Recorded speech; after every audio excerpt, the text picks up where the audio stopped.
कारुण्यनमोकारम् अरिहन्ताणं तहेव सिद्धाणम् आयुर्यौवज्झायाणं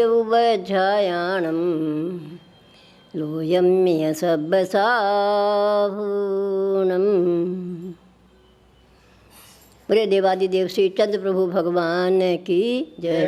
बोले श्री पार्श्वनाथ भगवान की। बोले आचार्य चार चक्रवर्ती श्री शांति सागर जी महाराज की। बोले आचार्य रत्न 108 से अजित सागर जी महाराज की। गुरुवर आचार्य कल्प 108 से सन्मति सागर जी महाराज की। बोले जैन धर्म की प्रभु जी 105 के चंद्रवती माता जी की जय। प्रत्येक प्राणी संसार में अनादिकाल से चला आ रहा है और जब तक मोक्ष नहीं जाएगा तब तक अनादिकाल तक चलता ही रहेगा। इसीलिए अनंत काल हमारा बीत चुका, अनंत आगे बीत जाएंगे। इस संसार में आकर के प्रत्येक प्राणी क्या किया, अपने आप में सोचना चाहिए कि जन्म और मरण अनादिकाल से हुआ, परंतु हमने सोचा नहीं कि जन्म हुआ तब हम क्या लेके आए थे और मरण किया तो क्या लेके गए।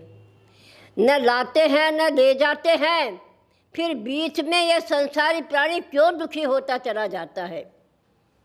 क्योंकि भोगों की इतनी अभिलाषाएं बनी रहती है। उन अभिलाषाओं को पूर्ण करने के लिए यह मानव दुखी होता चला जाता है, परंतु इच्छाएं इतनी तीव्र होती है। इन इच्छाओं को रोकना अत्यंत कठिन होता है। इन इच्छाओं के ऊपर जब तक हम अनुग्रह नहीं करेंगे तब तक हमारा जीवन इसी प्रकार चलता चला जाएगा। इसलिए निग्रह करना अति आवश्यक है। इन इच्छाओं को रोकना पड़ेगा। बिना रोके कभी भी इस संसार से पार हो सकते नहीं हैं। इसलिए कहा है, वाणी में मधुरता और अंतरंग में अमृता जहाँ तक नहीं होगी, अमृत मानी सुधा का बरसना, परंतु वह सुधा कब आएगी हमारी? जब तक हमारे जीवन में दया के परिणाम नहीं आ सकते हैं। न हमारे बाणों में मधुरता आती है और न हमारे हृदय में अमृतता बरसती है। ये दोनों ही कब होगा? जब हमारा जीवन दया से पूर्ण होगा। दया दया सब कोई कहे, दया न जाने कोई, जीव जाति जाने बिना दया कहाँ से होए। जब तक हम जीव को नहीं जानेंगे कि जीव क्या चीज़ है, जीव की जाति को नहीं जानेंगे कि जीव किस किस जाति में उत्पन्न होता है, जब तक इसको नहीं जानेंगी तब तक हमारे अंदर दया आ सकती नहीं है। आप सोचिए, ये पृथ्वी भी एक जीव है, जल भी एक जीव है, अग्नि वायु वनस्पति भी ये जीव है। इनको हमें अपनी इंद्रियों के लिए कितना उपयोग लेते हैं। सोचिए, दया कहाँ से होगी आपके अंदर? जब तक आप गीजर के पानी से स्नान करते रहोगे तब तक जीव की दया कर सकते नहीं। जल जीव कितने उत्पन्न होते हैं। हमारे आचार्यों ने कहा, एक बूंद में कितने जीव हैं। अगर वो कबूतर बन के उड़े तो दिल्ली में न समाए, एक बूंद में इतने जीव होते हैं। उनकी हम दया कहाँ पालते हैं? टंकी में कब तक पानी भरा है, उसी पानी को हम गर्म करते रहते हैं, उसी से स्नान करते हैं। आप सोचिए कितना हम पाप कर रहे हैं। कभी हमने सोचा कि उस टंकी को कभी साफ किया होगा? एक पानी की बूंद में अनंत जीव होते हैं। उन जीवों की रक्षा के लिए हम पानी छानते हैं। उस पानी के अंदर कितने जीवों की रक्षा करते हैं। इसीलिए जब तक इन जीव की जाति को नहीं जानेंगे, पृथ्वी में कितने जीव होते हैं, इस पृथ्वी को हम कितने खोदते हैं, मारते हैं, पीटते हैं, जलाते हैं, सब कुछ करते हैं। आप सोचिए कैसे हमारे अंदर दया भाव आएंगे। ये जीवन हमारा हर क्षण बदलता चला जा रहा है। हर क्षण हमारा शरीर क्षीण होता चला जा रहा है। लेकिन मानव बालपन में सोचता है कि मेरा जीवन बढ़ रहा है और जवानी में सोचता है कि अभी क्या होना है, मैं सब कुछ अपने जीवन में कर सकता हूँ। परंतु आप सोचिए बुढ़ापा कब आ जाता है, आपको स्वयं को पता नहीं चलता है। रावण हर समय सोचता रहा अभी क्या जल्दी है, कर लूँगा कर लूँगा कर लूँगा। क्या करना चाहता था रावण? रावण कहा मैं 4 चीज़ें करके जाऊँगा, लेकिन कुछ नहीं कर सका। रावण ने कहा मैं सोने में सुगंध करके जाऊँगा, समुद्र का पानी मीठा बना के जाऊँगा, जमीन से लेकर स्वर्ग तक सीढ़ी बना दूंगा और गन्ने के वृक्ष पर फूल उगा दूंगा, लेकिन कुछ नहीं कर सका।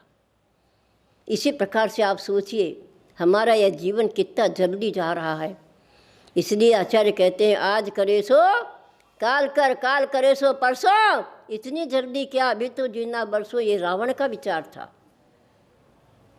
लेकिन आज हमारे भगवान, हमारे तीर्थंकर, हमारे गुरु क्या कहते हैं? काल करे सो आज कर, आज करे सो अब, पल में प्रलय होएगी, बहुरी करेगा कब। सोचा था 2023 आया है आया है आया है, आज क्या हुआ?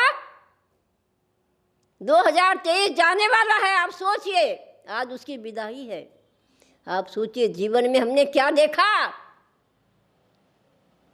जीवन में सोचा नहीं हमने कभी कि गिरने वाले को उठाने वाले बहुत कम मिलेंगे, परंतु खड़े वाले को धक्का देने वाले बहुत हैं, तो धक्का दे के गिराते हैं। इसी प्रकार से आज हमने ये जीवन देखा कि हमारे जीवन में हमने क्या पाया? धक्का देने वाले बहुत थे, लेकिन उठाने वाला कोई नहीं मिला। इसी प्रकार से यह जीवन हमारा क्या होता चला गया। आज 23 हमारा आया था, आज 23 समाप्त हो रहा है, कल 24 चालू होगा। सोचिए विचार के लिए 24 किसे कहते हैं? हमारे तीर्थंकर 24 होते हैं। उन्होंने एक एक तीर्थंकर ने जन्म लेकर के इस भारत भूमि को पवित्र बनाया। लेकिन आज हम क्या करते हैं? हमारा 24 का साल तीर्थंकर के समान आए। हम ये सोचें कि हमारा जीवन, हमारी यह भूमि, हमारा ये मन पवित्र होता चला जाए। ये साल नया होता है, नई जिंदगी, नया जन्म, नए परिणाम हमारे अंदर आने चाहिए। इन्हीं भावों से हम इस 23 को विदा करें और 24 को प्राप्त करें कि हमारा जीवन 24 तीर्थंकर के समान निर्मल होता चला जाए। आज नहीं कल। अगर हमने इतना पुण्य संचय किया कि हम यहाँ से स्वर्ग चले गए, तो हमें साक्षात तीर्थंकर के दर्शन करने का शुभ अवसर प्राप्त होगा। स्वर्ग में जाकर सम्मोषण में पहुँचो। विदेश क्षेत्र में शाश्वत सम्मोषण रहता है और वहाँ जाकर के हम साक्षात तीर्थंकर की वाणी को सुने। और जो भगवान के तीर्थंकर की वाणी कैसी होती है? अमृतमय झरती है। गंधर्व उसे गूंथ कर हमारे तक पहुँचाते हैं और जो हमारे विचार भावों में आते हैं उनका सबका समाधान होता चला जाता है। ऐसे हमारा जीवन पुण्य के प्राप्ति के साथ साथ पुण्यानुबंधी पुण्य करके हम इतना गांठ बांधे पुण्य की कि कम से कम यहाँ से मरण करके स्वर्ग मिले हमें। स्वर्ग मिलने से क्या होगा? ये पंचम काल, फिर छठा काल, फिर छठा काल, फिर पंचम काल समाप्त हो जाएगा और हम चतुर्थ काल में जन्म लेंगे जहाँ तीर्थंकर का उत्पत्ति होगी। ऐसे काल में हम जन्म लेकर के अपने जीवन को सार्थक बनाएं। हम स्वयं गिरते हुए को उठाने का पुरुषार्थ करें। जीवन में हमारे पास कुछ मिला है पुण्य से, उसका सदुपयोग करके हम दान करें और दान करके अपने जीवन को सार्थक बनाएं। सोचिए दान देने वाला बड़ वृक्ष के समान फल को प्राप्त होता है। एक बीज डालते हो, बड़ का वृक्ष 12 योजन की जगह जगह को भी छाया देता है। मानो कितना भी घबराया हुआ हो, धूप से तपतायमान हो, उस छाया में बैठ कर के कितनी शांति प्राप्त करता है। इसी प्रकार हम भी इस 23 में धूप से घबराए हुए के समान अब हम 24 में प्रवेश करेंगे, तो हम छाया के समान वहाँ रह करके कुछ पुण्य प्राप्त करें, कुछ धर्म लाभ लें, अपने जीवन को निर्मल बनाएं, शुद्ध बनाएं। ऐसे हमारी भावना से हम 24 में प्रवेश करें। सभी को मेरा बहुत मंगल आशीर्वाद है। वर्ष को विदाई और नए साल की आगमनी हमारे जीवन में सुख शांति को प्राप्त हो। बोले चंदा प्रभु भगवान की।